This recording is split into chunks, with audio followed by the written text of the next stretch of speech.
Hi, and welcome to my first video. This video is a beginner's guide to Rainbow Loom. First, we're going to start with some vocab.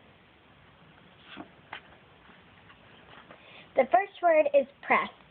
When I or anybody says press in a tutorial or video, it means to lay down the band. So, for example, if I said to press the bands, to press one band from the center to the first one on the right, that's just what you would do. You would simply just lay down the bands. Next up, hooking, hook/loop. So what that means is to just hook the bands, and that's what you do to keep them together. So I have a short example.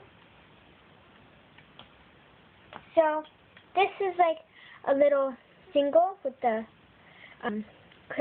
zigzag. So when you hook, you just turn around, and all you would do is just take your hook, grab the bottom one, just hook it. So all I mean is just to hook the bands like that. The next word, or the next thing, is slide on. I will use that a lot when you're doing eyes for any kind of animal. So I'll give you an example of that. So if I were to take this, and I would say loop it, go around twice, and it's like this. And when you slide it on, you're going to take one band and kind of just like scooch it onto there, like that. And then you just did that. Okay. Now we're moving on to a few how-tos for rainbow looming. The first thing is hooking.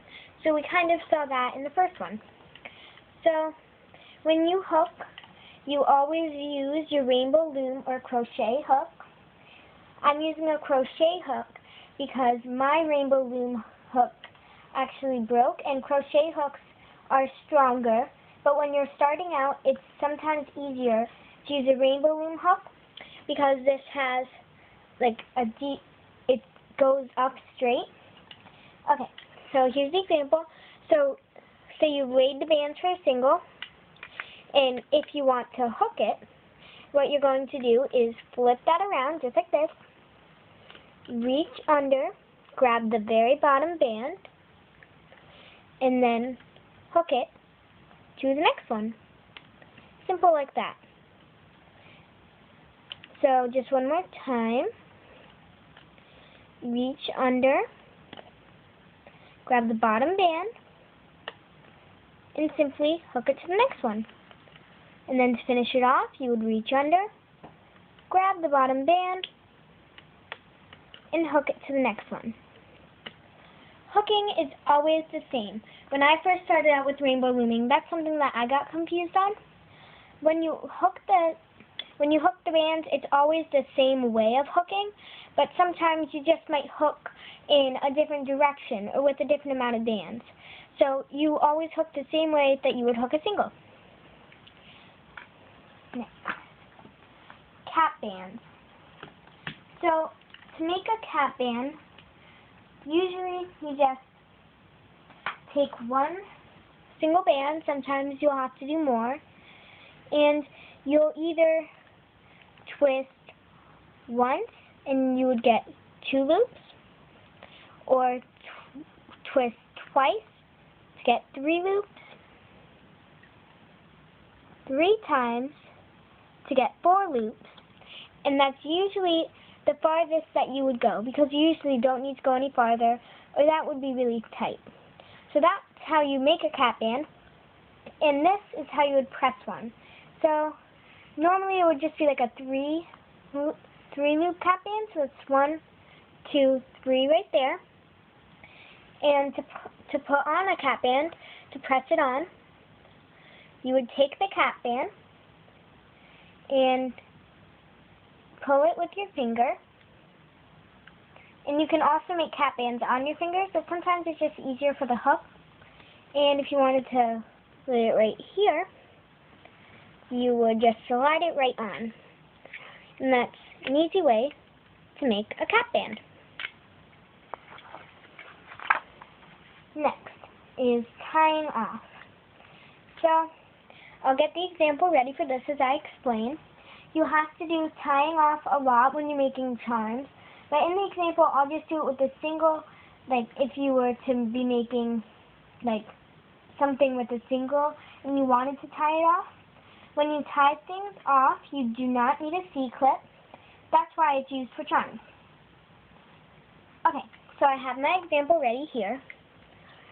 And for tying off, the first thing you have to do is hook.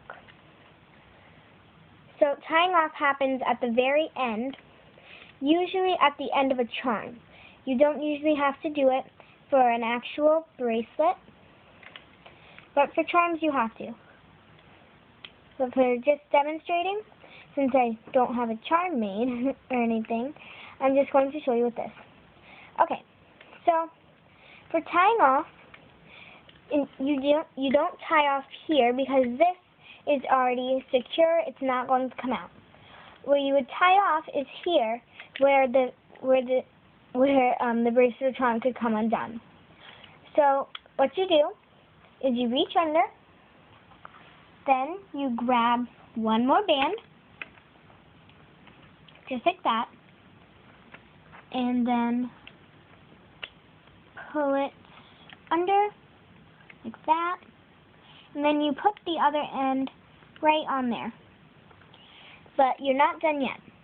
So you see that it's just like that. Then you take the band.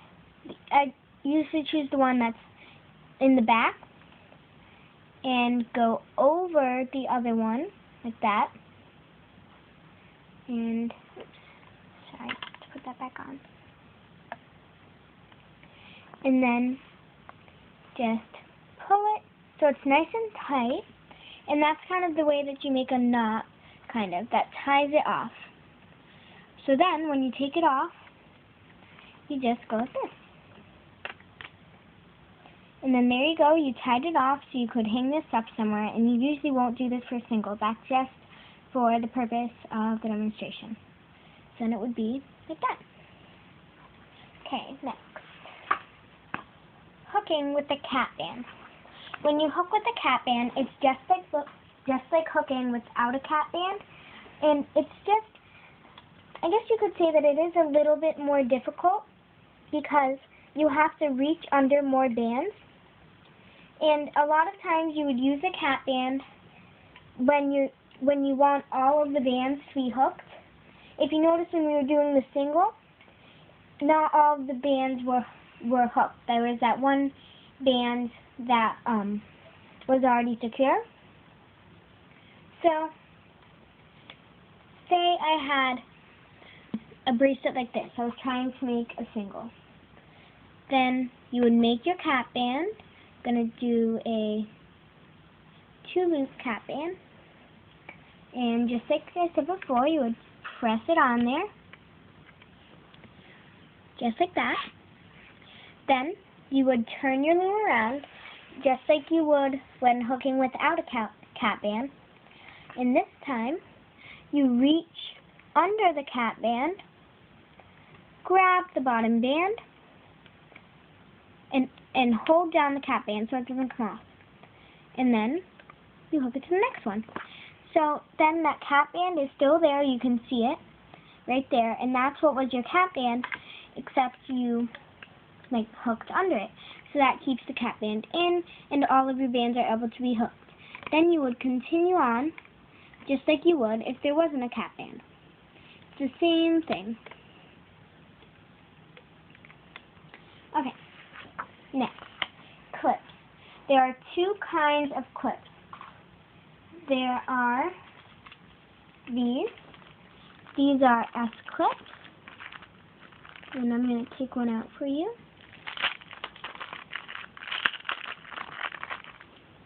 An S-clip is shaped like a little S, and they're both used the same way. there's two main kinds of clips. There's the normal S clip. There's the S clip, and then there is the normal C clip, which comes with the regular set. And I'm going to show you how to use both. These clips are used for holding the bands together, or really holding the bracelet together, so it doesn't come off. And these are only used if you don't tie off, which you usually don't when making a bracelet. And these can be used on any type of bracelet.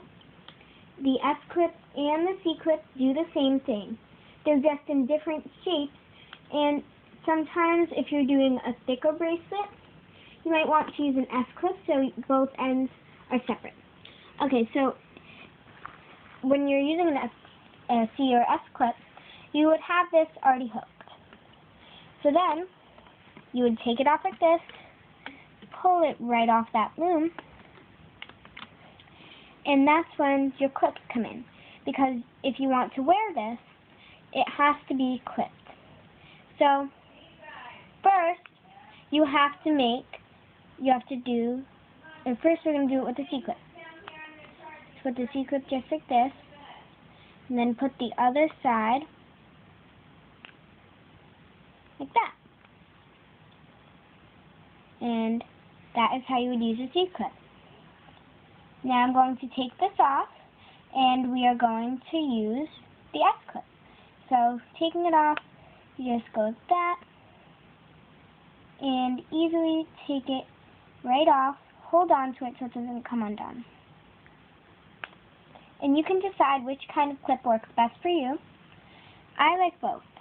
So for the S clip, you take one side, push it into the corner of the S, just like that. Then you go to the secure side. I like to do the unsecure side first, just to make sure that nothing comes undone. And you go to that side, and then you're going to press that into the other end of the S. So just like that. Simple. And that's all for today. Thanks.